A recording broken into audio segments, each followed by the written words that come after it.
આગેવાનોએ જે રીતે જૂનાગઢથી રેલીનું આગમન ગોંડલ સુધી કર્યું, હું તો ખાસ કરીને ગોંડલ શહેર અને ગોંડલની તાલુકાની જનતાનો હૃદયપૂર્વક આભાર માનું છું કે અમે કોઈ જાતનું એલાન આપેલું નથી.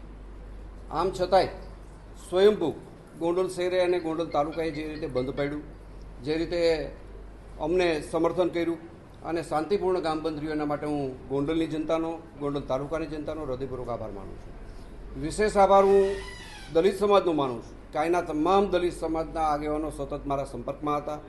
દલિત સમાજના આગેવાનોએ મને ખુલ્લું સમર્થન કર્યું. દલિત સમાજના મને જાણવા મળ્યું દલિત સમાજના આગેવાનો આજની રેલીમાં જોડાયા પણ નથી, એમનો પણ હું વિશેષ આભાર માનું છું. અને ખાસ કરીને ફરીથી મારી જનતાનો, ગોંડલ અને શહેરની જનતાનો હૃદયપૂર્વક આભાર માનું છું. અને જે રીતે ગોંડલનું વાતાવરણ, જે ભાઈચારાનું વાતાવરણ છે, આ વાતાવરણ કાયમી બનશે. અને આના માટે મારો પરિવાર જે રીતે મને જે રીતે પરિવારની જે રીતે પારિવારિક હૂંફ મળે છે સમાજની, દરેક સમાજની, એ રીતે હું અને મારો સમાજ હંમેશા અમારા વિસ્તાર અને જોડાયેલા રહીશું. અને ફરીથી હું બધાનો હૃદયપૂર્વક આભાર માનું છું.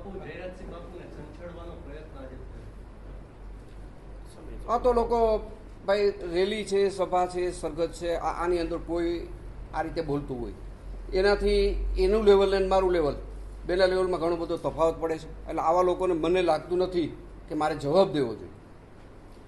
આવતા દિવસોની અંદર જે કાંઈ પ્રેસ મીડિયામાં ચાલ્યું છે એની પણ હું અત્યારે તમને વાત કરું છું, પણ એ તો ગોંડલની જનતા જવાબ દેશે.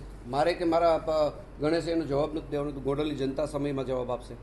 અને વિશેષ એ પણ કહી દઉં, અત્યાર સુધી જે મીડિયાની અંદર ચાલ્યું છે એ એકતરફી બધું હાલ્યું છે કે ભાઈ અહીં આવું છે, અહીં તેવું છે. એલાન આપ્યા વગર ગામ જ્યારે બંધ રહે છે, દરેક સમાજનું મને સમર્થન મળે છે, મને દલિત સમાજનું સમર્થન મળે છે, ત્યારે નરી વાસ્તવિકતા તમે બધા પણ મિત્રો જોઈ શકો છો કે ગોંડલની વાસ્તવિક પરિસ્થિતિ શું છે.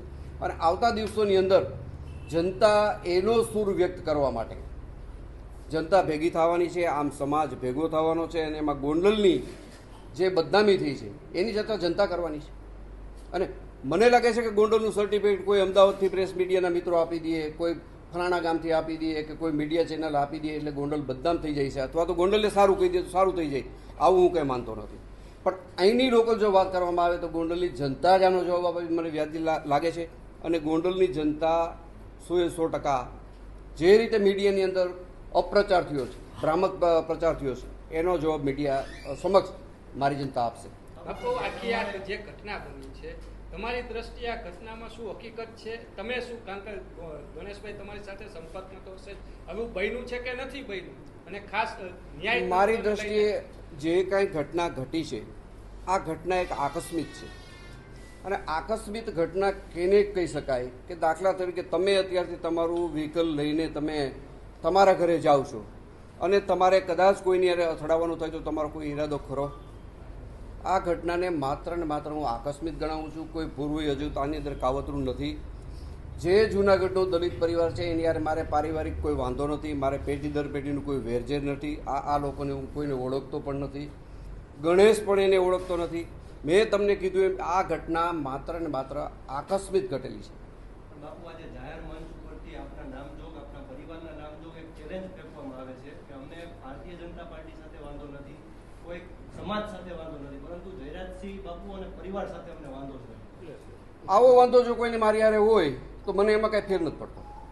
આવો વાંધો મારી સામે હોય તો મારે એનો કોઈ જવાબ દેવાનો થતો નથી. મારી હારે એવો વાંધો ચાલુ રાખે, મને એનો વાંધો નથી. બાપુ, સેટલમેન્ટ માટે રૂપિયા આપવાની પણ વાત